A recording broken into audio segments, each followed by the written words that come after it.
Hey, what's up, everybody? It's Sophia Del Carmen, and you're at Popularity. Yo Te Quiero made it onto the Step Up 3D soundtrack. That must be an amazing feeling. Can you talk a bit about that? It really is an amazing feeling because, I've been working in the music industry for over 10 years trying to make it, and as soon as I got my first single and everything was ready to go, I get the news that it's going to be in the movie. So just imagine, just that much more support behind your very first single, besides having people on the track already. If 10 years ago someone asked you what your goals were, what would you have said, and what are your goals now?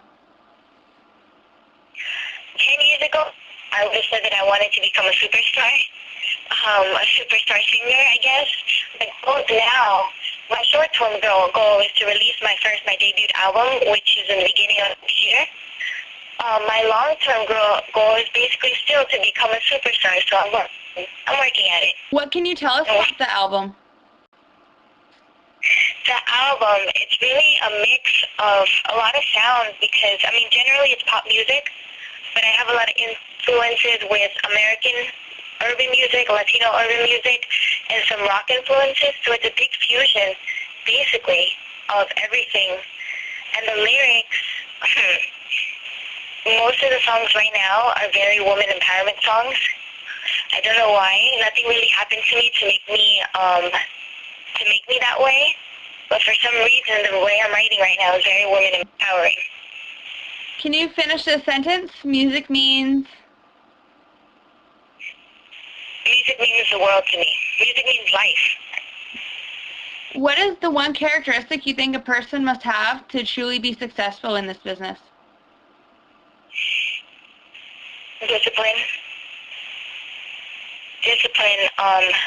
Besides luck, besides working hard and perseverance, which I'm sure every artist has, you have to be really disciplined.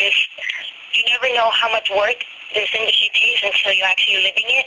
But you have to be very disciplined. Once you start falling off and getting lazy, that's when everything starts going to crap. Can you talk a bit about the artistic growth that you've experienced since the start of working on your album? Yeah, of course. Artistically, I've become more confident. I used to before, maybe a few years ago, I would always second guess myself. Maybe I shouldn't say this. Maybe this would be better. Maybe people won't identify with this. But the more, you perform in front of people and the more I work on my album and people start liking my music, the more confident, I write now. I basically write without second guessing myself anymore. What do you find to be the most challenging part of making an album?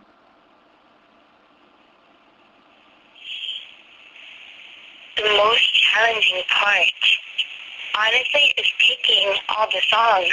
Because I recorded 30 songs for this album, and as of yet, I only have 8 ready to go. So I still need, I think, 3 or 4 more. So I'm going to record a few more, but the most challenging is picking those songs that you want to be on the album. Because if it was to me, I'd put all 30, but that can't be an album.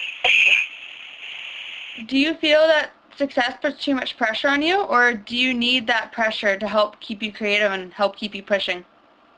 I really do need that pressure. When I don't feel pressured, I get really lazy. I don't do anything. I feel useless. I work much better under pressure. At this point in your career, what do you fear most? Right now, short term, I fear most that just if people don't identify with my music. What is it about music that drives your passion? Well, growing up, I was really shy and really timid, and I think that's why I started writing, just to get things out that I would never say in person. And I think that's what still drives me. Sometimes I say things in my songs that either I was too shy to say one day, or maybe that I would never say. I don't know. I think it's more just expression. What do you love most about the current state of music right now? What I love most is that music is a free-for-all right now. Basically, genres are mixing, everybody's doing what they want. A lot of people are going independent. So it's basically music has become a free-for-all. What exactly would you say are you trying to open people's minds up to with your music? For this album, I want women to understand that a lot more to the life, and, everybody, wants to get married and have kids, and that's beautiful, and I want that one day. But I want, you have to educate yourself, you have to, work and just become everything you want to be before, you live. I don't know how to say this, but I see some people who just live their life, like, to find a man and to find things like that, and I just want, for women to feel beautiful and to know that there's so much more to life than just finding a man. Do you think that you look at life differently today because of all your experiences in the industry? Yeah, I'm more grateful for everything that's happening. I tried so hard, and, it was really hard for me to make it and to even break into the industry. So now, like, when I look back, I'm so thankful for everything that's happening now. And I don't take it for granted because I know how easily one day it can just all go away. And do you have anything you'd like to say to the readers of Popularity? Of course, the movie came out last week. If you guys haven't seen it, check it out. That I'm signed to People, his label. After we did a duet together, he, offered me a contract with his record label, which is finally, after so long, somebody basically is believing in me, wants to make my album, and is supporting me.